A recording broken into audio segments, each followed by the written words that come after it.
So the first thing I'm going to do is I'm going to talk about CS4 in particular, um, the new adjustment palette, and in particular the new addition of the vibrance adjustment layer. Now this is in Camera Raw. It's a feature in Camera Raw, and that's why I was going to try to use it. But since I couldn't use it there, I'll use it here. What vibrance does is, well, it just makes the image more vibrant. So I'm going to go ahead and click that, and it created the new adjustment layer. It's called Vibrance Layer 1. And I'm going to start cranking up Vibrance, and I'll show you what it does as I increase it. So what it's doing is it's just making these colors more, just adding contrast. It's making it more vibrant, and it's making them pop. Now I'm not really liking what it's doing to the white, so I'm going to bring it down just a tad. Um,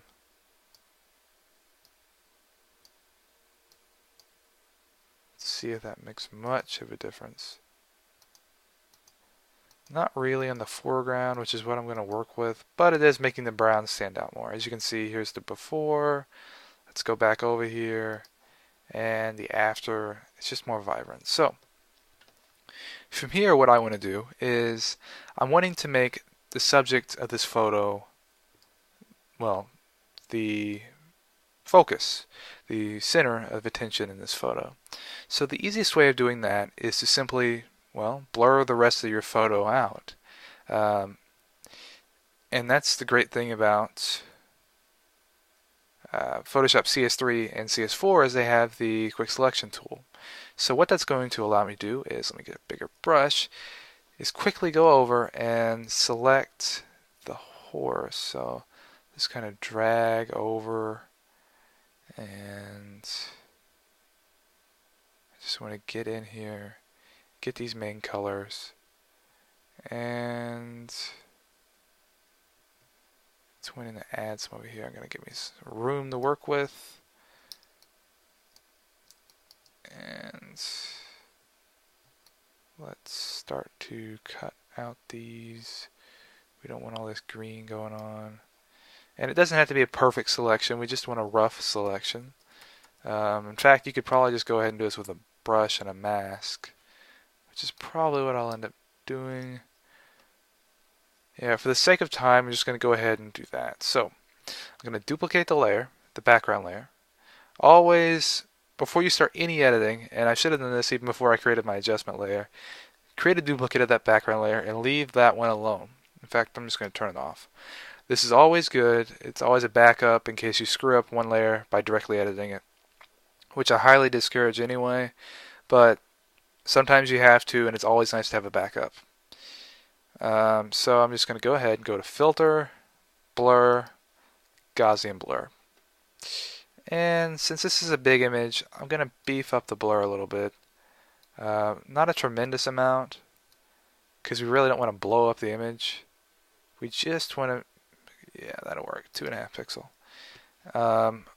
As I said, I back up, make another duplicate, and I'm going to make a mask, and go in with my brush, just a big brush, it doesn't matter. Get a big soft one, and start to paint in the horse again. And as you do this, and I'm just going to quickly go in here and paint in our wonderful horse. I'm going to go in and just bring back the sharpness of this great animal. And you can be exact if you want to, and go in with the selection tool. But really, all you have to do is, this is a quick way and it gets the job done. You can go in and kind of bring back the blurriness on those. Maybe if you want the focus to be more on maybe the head centered here, you can sort of blur those in, set your opacity on the brush to maybe 50 or 25, and slowly blur in back here to add more of the focus to the front of the photo. It's not that big of a deal, but if you want to, you can. So Now that we got more of the focus on the photo on the horse instead, and I'll go over here and turn this off and show that here's with it off. It's kind of boring. You know to look at the horse, but that fence back there is kind of distracting. But if you turn it on, you can see the image is blurred, and your eye is caught by the horse itself. Let's kind of bring back some of that. Lastly, one thing correction-wise that you may want to do is go in and use some curves or levels. In this instance, I'm just going to go ahead and grab some curves. And for this image, I'm thinking it'd be alright if I just kind of bring out the light tones and just create some contrast by separating the darks and the lights. Now, not much, and the simplest way to say this is it's a traditional S-curve, but it's not an exaggerated one. You want to keep some of those darks because this photo is already pretty dark as it is. And in fact, as you can see, there it is, before or after. And if we go back, the whole image is brightened. We go forward, and it just adds some more contrast. And another layer I'm going to do real quick is I'm going to go in and add some levels. And I'm going to use the histogram and just sort of, I'm going to bring in the lights. It's going to brighten up the photo. At the same time, I'm going to bring in some of the darks to add some contrast. And that'll do it. You can do correction with this as well just by sampling, but this will work. And actually, it's kind of expose the image sort of. So what I'm going to do is just set the opacity down. With the marquee selection tool selected, you can just use the keys, the numerical keys above the letter keys on a QWERTY keyboard. And I'm just going to sort of work with this a little bit.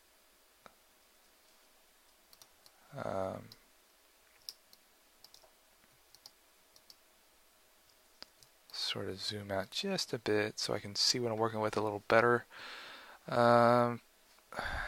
It's really dark right there. I'm not liking that. And one way maybe to solve that, actually, hold on, let's kind of go in here with a black, bring out some contrast right here, would be with the dodge and burn tool. Now, in previous versions of Photoshop, the dodge and burn tool, they worked, but the best way to achieve good shadows or lighting was to create a